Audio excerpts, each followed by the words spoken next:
Hai semuanya, di video kali ini kita akan membahas salah satu topik yang beberapa tahun terakhir lumayan sering banget dibahas, yaitu tentang sandwich generation. Apa sih yang dimaksud dengan sandwich generation dan apakah orang-orang yang mengalami hal ini bisa keluar dari situasi ini? Yuk langsung aja kita mulai dari apa itu sandwich generation. Istilah sandwich generation pertama kali dikenalkan oleh seorang profesor bernama Dorothy Miller pada tahun 1981. Menurut papernya, sandwich generation adalah sebutan untuk orang-orang yang berusia 30 sampai 50 tahunan di mana dia masih menanggung atau membiayai 2 atau 3 generasi sekaligus. Jadi gampangnya, istilah ini adalah untuk menggambarkan seseorang yang dalam keadaan terjepit seperti gambaran roti sandwich atau roti lapis. Nah, coba deh kalau kita lihat roti sandwich atau roti lapis itu kan ada 3 lapisan atau 3 layer.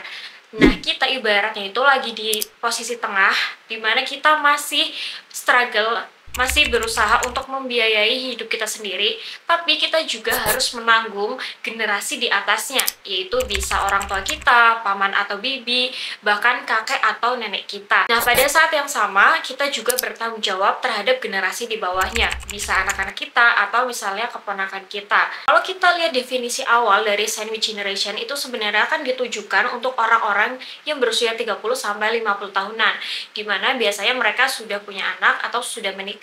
Tapi kalau kita lihat zaman sekarang, banyak banget anak-anak muda yang belum punya anak, bahkan belum menikah, yang sudah menjadi tulang punggung untuk keluarganya. Jadi bisa dibilang istilah sandwich generation zaman sekarang bisa digunakan untuk orang-orang yang masih menanggung 2 atau 3 generasi sekaligus. Sekalipun mungkin dia masih berumur di bawah 30 tahunan. Nah, di video kali ini aku mau coba sharing beberapa hal yang mudah-mudahan bisa membantu atau membuat kalian paling enggak ada insight baru supaya pelan-pelan bisa keluar dari jeratan atau situasi ini. Oke, langsung aja kita mulai dari yang pertama. Jadi, langkah pertama yang harus kita lakukan adalah penerimaan diri atau bisa dibilang ikhlas. Jujur, aku ngomong kayak gini juga sebenarnya nggak mudah ya, karena aku sendiri juga generasi sandwich, dimana untuk sampai ke titik ini, itu juga berat banget, butuh waktu yang panjang.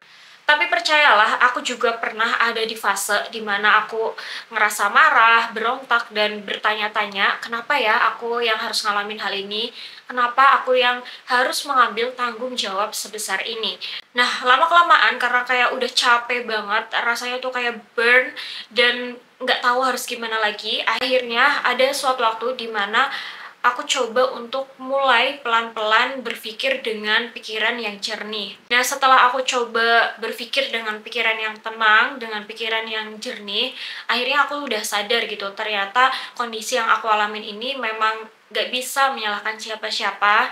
Jadi mungkin ini memang sudah jalan dari Tuhan supaya aku bisa belajar banyak hal, dan juga mungkin suatu hari nanti ada hikmah yang bisa aku dapatkan.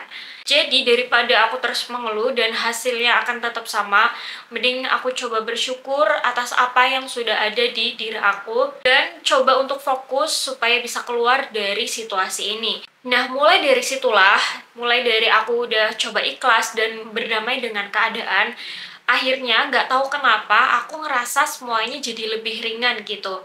Diri aku jauh lebih tenang, dan yang paling penting aku jadi punya motivasi dibanding sebelumnya.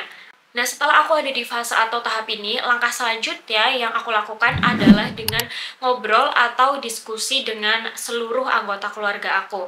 Ngobrolin tentang apa? Ngobrolin tentang 2 hal.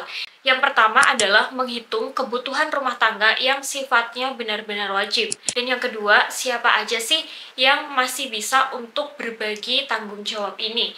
Jadi kondisinya waktu itu aku masih punya adik yang baru aja lulus sekolah, belum bekerja, tapi dari awal aku udah menjelaskan kondisi keluarga itu seperti apa. Alhamdulillahnya dia mengerti dan mau berbagi tanggung jawab ini. Dan setelah itu baru aku hitung berapa sih kebutuhan dasar yang wajib dikeluarkan oleh orang tua kami. Contohnya seperti hutang, kebutuhan makan, rumah, dan hal-hal lain yang sifatnya wajib. Dan setelah dihitung, aku coba bandingkan lagi dengan uang yang bisa aku kasih. Dan hasilnya ternyata masih belum juga cukup. Nah, walaupun masih belum cukup, tapi waktu itu aku tetap kasih semampu yang aku bisa. Aku tetap nggak maksain diri untuk sampai berhutang-hutang atau nggak pegang uang sama sekali. Nah, kekurangannya itu tadi ditutup dengan cara orang tuaku juga ikut usaha di rumah, berjualan apapun yang mereka bisa.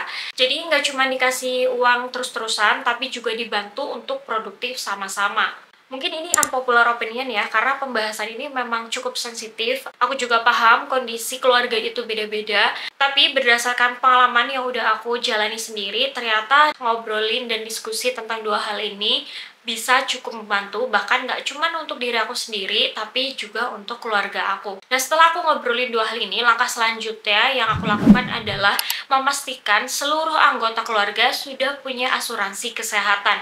Minimal banget itu BPJS, atau kalau kalian belum sanggup untuk bayar bulanan, kalian bisa ajukan BPJS PBI yang disubsidi oleh pemerintah. Kenapa aku sangat mengusahakan ini? Karena yang namanya sehat itu harganya sangat mahal, dan biaya kesehatan itu adalah biaya yang berpotensi menguras banyak sekali tabungan kita. Jadi, dengan kita udah punya asuransi, paling enggak kita udah ada perlindungan dari potensi-potensi yang bisa membuat tabungan kita berkurang banyak. Sehingga kita bisa benar-benar fokus untuk keluar dari jeratan sandwich generation. Nah, setelah ketiga hal ini sudah aku jalankan, hal selanjutnya yang baru aku lakukan adalah dengan meningkatkan literasi keuangan. Aku coba mulai dari membangun income stream atau pendapatan sebanyak mungkin yang aku bisa lakukan supaya aku nggak ngandelin dari satu sumber aja. Terus juga belajar gimana cara berinvestasi di instrumen yang cocok dengan profil resiko aku sendiri. Nggak perlu ikut-ikutan orang lain, nggak perlu juga harus dapat return yang paling besar, tapi paling enggak kalau kita lagi bekerja, maka uang yang kita simpan juga pelan-pelan bisa ikut bertumbuh. Dan yang terakhir, kalau memang kita dikasih rezeki lebih, bisa save lebih banyak uang, jangan lupa untuk mulai persiapin dana pensiun untuk diri kita sendiri. Supaya di masa tua nanti kita tetap bisa bertahan hidup, dan yang paling penting kita bisa memutus mata rantai generasi sandwich. Kita udah ngerasain ya gimana rasanya jadi generasi sandwich, maka usahakan cukup berhenti di diri kita aja. Sekarang informasi tentang literasi keuangan udah cukup banyak dan pastinya mudah diakses. Jadi selama kita mau belajar, mau berusaha, aku yakin kita pasti bisa. Oke, jadi itu dia 4 step yang aku lakukan untuk berusaha keluar dari jeratan generasi sandwich. Aku nggak bilang 100% works untuk kalian, karena setiap orang kondisinya beda-beda, tapi mudah-mudahan tips ini bisa kasih sedikit insight buat kalian. Dan terakhir, aku cuma mau bilang, terus semangat dan jangan putus asa. Aku yakin dengan doa dan kerja keras yang sungguh-sungguh, kita dan generasi selanjutnya pasti bisa mendapatkan kesempatan yang lebih baik lagi. Terima kasih yang udah nonton sampai akhir. Sampai ketemu lagi di video selanjutnya. Bye-bye.